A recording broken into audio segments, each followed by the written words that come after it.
Oh, hi, Mark. I'd like to apologize ahead of time for the pug noises that you'll be hearing in the background because Lucio's very excited that I'm home, and also for my extremely greasy hair. I just got off work.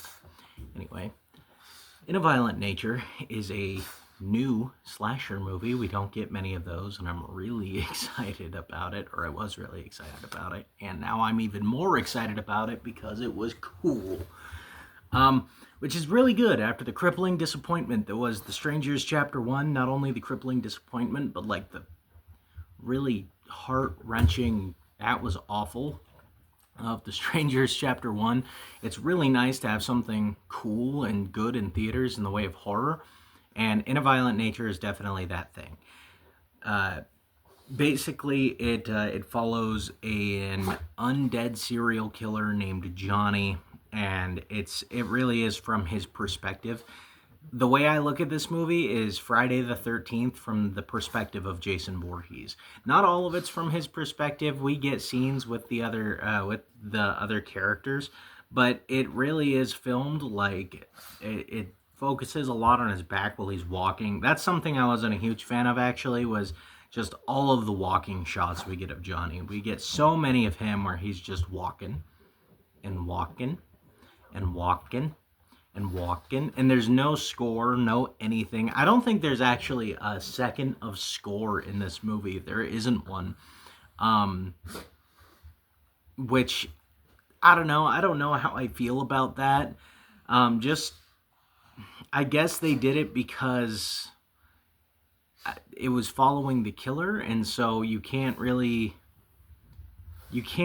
create tension when you're supposed to be rooting for the bad guy, which it kind of felt like that's what this was. Like we were supposed to be rooting for him, um, because it does make the characters pretty unlikable. To be entirely honest, there were a couple of okay characters. They were fine, whatevers. There were no standouts whatsoever. What's funny is some of these characters you could tell were supposed to be standouts. Not necessarily supposed to be, but like in a different story they would have been. Like the sheriff, who who well Johnny murders. Uh, who seems to know who he is, who he's given this little bit of backstory where you find out that he was there when I think it was when the massacre happens in the forest, uh, which I saw this movie last weekend, so I'm a little fuzzy on all of the little minute details, but I will tell you it's shot very well for a movie that focuses on a zombie's back for a big portion of it. He is a zombie killer. He is so much Jason Voorhees. That's why I would pitch this movie 100% to you if you're like, should I go see it? And my question would be, when was the last time you saw a Friday the 13th movie in theaters, there, bud? It was 2009. It was over a decade ago. It was, yeah, yeah. I mean, if that sounds cool to you, then I would absolutely go see it because that's what it is. It's Friday the 13th is essentially what it is, and I think they meant for that to be a thing, especially with some of Johnny's backstory. Even it seemed like he was just this overgrown man child, um, which is more or less what Jason Voorhees is. He's a brutally strong, overgrown man child with mommy issues, and I think there's something about Johnny's parents in there. I can't be 100% sure. I'm pretty sure. I think it was about his dad though, but it's awesome. I mean, it's not without its faults because of the fact that we're constantly following him around. We do get a whole lot of just him walking, but that also kind of fills in those those gaps of screen time in like a regular slasher movie, like Friday the 13th, like, oh, where's Jason right now? Who knows? Well, this movie kind of shows you where Jason is, what Jason's doing, except it's not Jason, it's Johnny. Um, oh, that's right. There is something about his parents because that was the whole Lockett situation. Um, he's driven by a Lockett. I don't think that's a spoiler to say at all. It had something to do with his parents, so I don't think that's a spoiler. Um, but yeah, you actually get to see a little bit of what drives him in that, which is really cool. Like I said, you get to see what is he doing when the what would be the main characters in any other slasher film are doing, um, which is a cool novelty. I don't think they should do it for more than one movie though. If they make an In a Violent Nature 2, I think probably make it a little more traditional as far as slasher movies go. Um, I think they probably could make it in the violent nature in a violent nature too. I think that's pretty in the cards, to be honest. Um, which I'm excited for. I would love to see another movie with Johnny. I would adore and in a violent nature too. And ultimately, it's because I'm a sick son of a bitch, and I love the kills in this movie. The kills are great, especially one. And if you've watched anything about this movie, you've probably heard somebody talk about it. I'm not going to talk about it here. I'm not going to spill the beans. It's so cool though. It's so awesome. I wish I could talk about it, because it's one of my favorite horror movie kills of all time. And that's not a short order. I didn't think that going into this movie I'd get one of my favorite horror kills of all time. Um, but yeah, all of the kills in this movie are really stellar. There's not a okay. I was gonna say there's not a single bad one. I think there's a cutaway kill.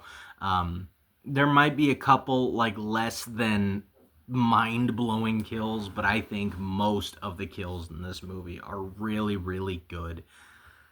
I would say my main criticisms are there's a lot of downtime, there's a lot of silence, there's a lot of um, what's the word I'm looking for?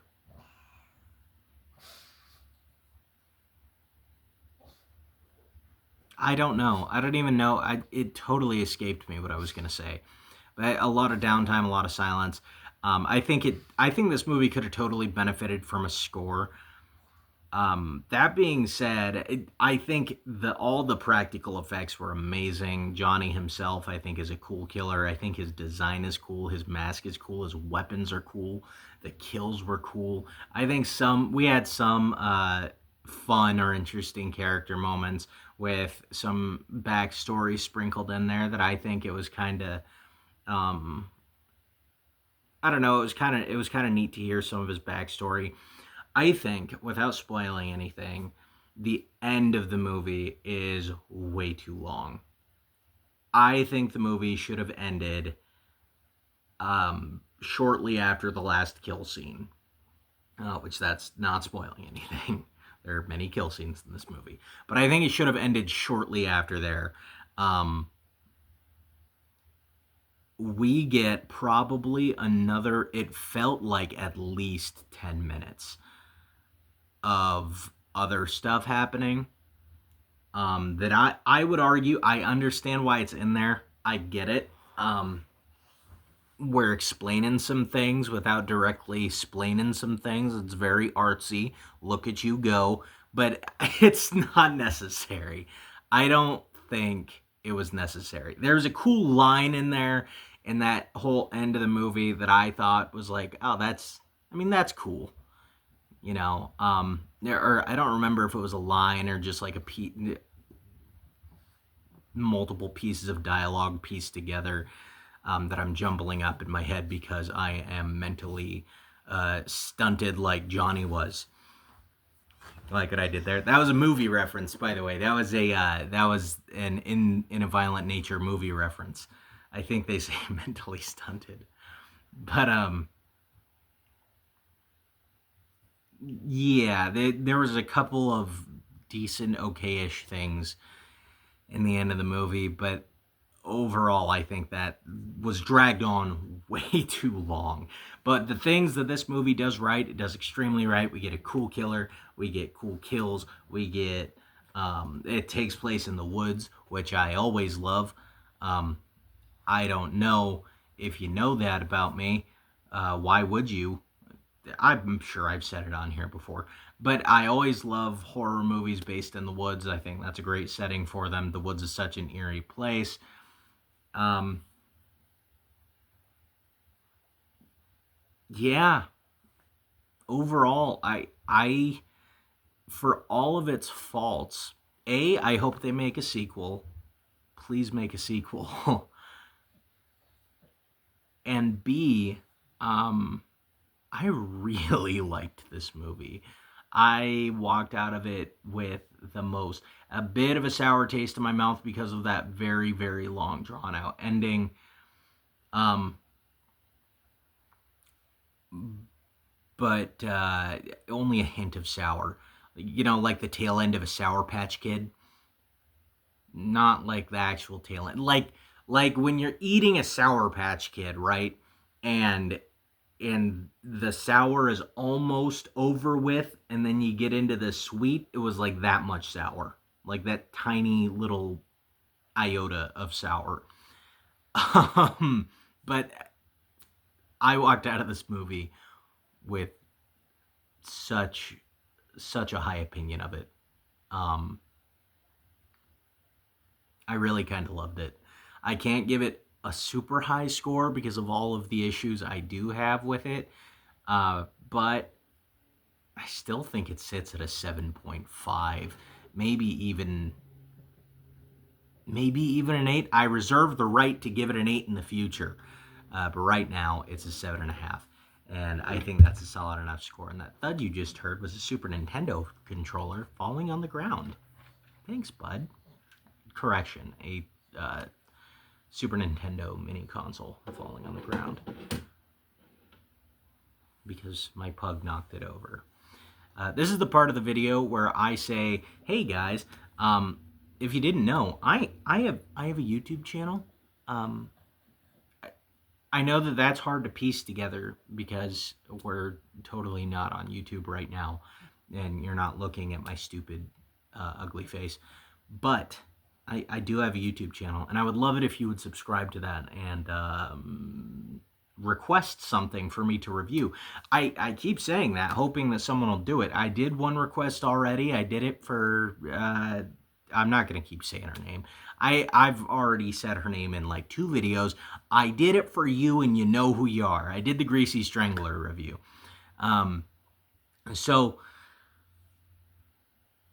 if you'd like me to review anything specific, please request it. I'm going to try and upload as often as I can. I am still trying to do it every Saturday. Saturday the one? Yeah. Saturday is the day that I try and upload. And I try to do that, but it's really hard for me to find time to record videos. Work is draining. Um, for those of you who don't know, I do work a job because I am a human being. Uh, yeah, I have a whole ass job. I'm not like an alien who visits Earth just to record shitty YouTube videos that 3 people watch. 3 people might be a little generous if I'm being entirely honest.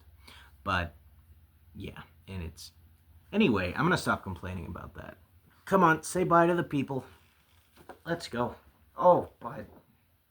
He's like standing. Okay, okay, all right. Damn. You just no, don't say bye to me. Say bye to them. Hasta la bye bye. I'll see you on the next one.